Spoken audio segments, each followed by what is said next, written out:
It turns out my best friend has been sneaking around with my ex for months, and I only just found out when he finally sat me down to say he's moving in with her and basically leaving me homeless.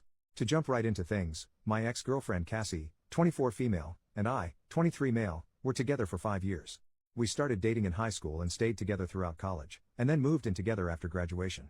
I've been in love with her since before our first date. She's amazing, and I still think so. We were talking about marriage and starting a family soon. Then one day a few months ago Cassie wanted to talk, sat me down, and said she decided she doesn't want kids. She didn't just mean not now but not ever. She talked a lot about overpopulation or climate change or whatever, but I was just immediately depressed.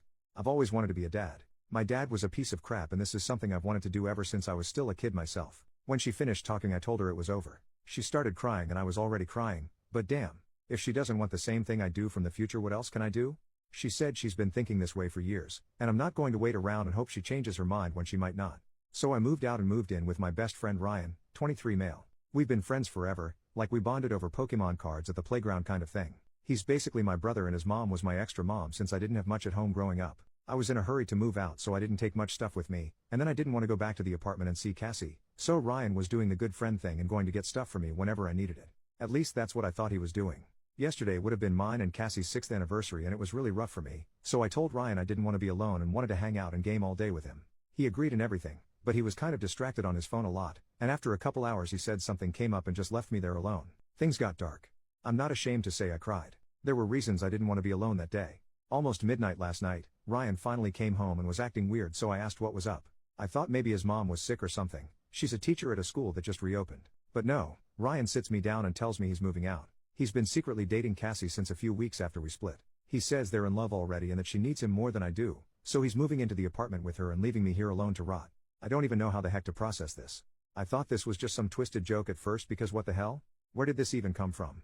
I don't know which one of them has broken me more. To make things worse, I messaged some of our other friends this morning to tell them what's up and they already knew. When I got upset they all said it was no big deal because I'm the one who broke up with Cassie. Am I going crazy?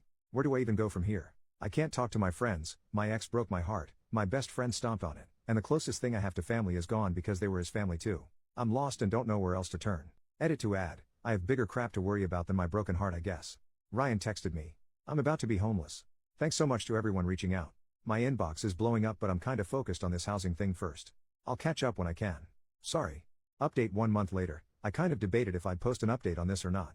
It's been about a month and some stuff has happened, but as the post blew up I got a good number of really crappy comments that informed me I was a worthless piece of crap, that I should beat up my ex-girlfriend, or alternately that I was probably already some kind of horrible abuser who hated her and wanted to control her body. I also got a ton of love, support, PMs offering connections on housing, and more, but being I was already in a dark and desperate place, those other comments really twisted the knife. I had to spend some time away not just fixing my crap but also avoiding that stuff, because it was really not making me want to move forward. For anyone who's reading this while in the middle of a situation, wondering if you should post your story, my advice is, don't. Wait till you have some distance, or it's just going to make things worse. One thing I want to clarify here, since a few people swung for the fences based on what I posted, I don't hate Cassie. I don't think she shouldn't move on. I don't blame her for dating someone else after I broke up with her. I do have a lot of anger still thinking about this. All that anger is at Ryan. That's it. Ryan is the one who lied to me and went behind my back, not Cassie. My post pretty clearly stated that I think Cassie is an awesome human being, and I still think so. Period. We just wanted different things. So, actual updates. Shortly after I posted, Ryan texted me to say that he'd planned to give me a month to find somewhere else to live, but since I couldn't be happy for them, he wanted me out by Friday. Looking back on it, I kinda think this was his plan all along. Cassie's parents own the apartment I lived in with her, so we paid bills on it but no rent. Ryan's apartment was expensive and his parents still paid some of his bills there, so I suspect he was looking for an excuse to break his lease and get in on that free rent instead. But I have a place to live now. Reddit helped me out after all, in a weird way. A couple days after I posted, this guy TJ hit me up on Facebook, "Hey TJ," with a link to my post asking if it was me. TJ and I weren't super close friends before all this, but he recognized some of the details. Skipping some back and forth, it turns out Ryan lied to all our mutual friends about the situation. Apparently he hooked up with Cassie the first time about a week after we split up. He asked some of our friends what to do and they all told him to make sure I was cool first thing. He then told them he had talked to me and that I was happy for him. So, when I started freaking out a couple months later, my friends all thought I was going crazy out of nowhere over something I'd known about for months. Once they found out what really happened, I got a lot of apology texts. Some of them I've accepted. Some are still on red. A couple of guys offered me crash space or help moving, and I wound up staying with TJ, but only till I could find somewhere else. My days of living in places without my name on a lease are over. Learned my lesson there.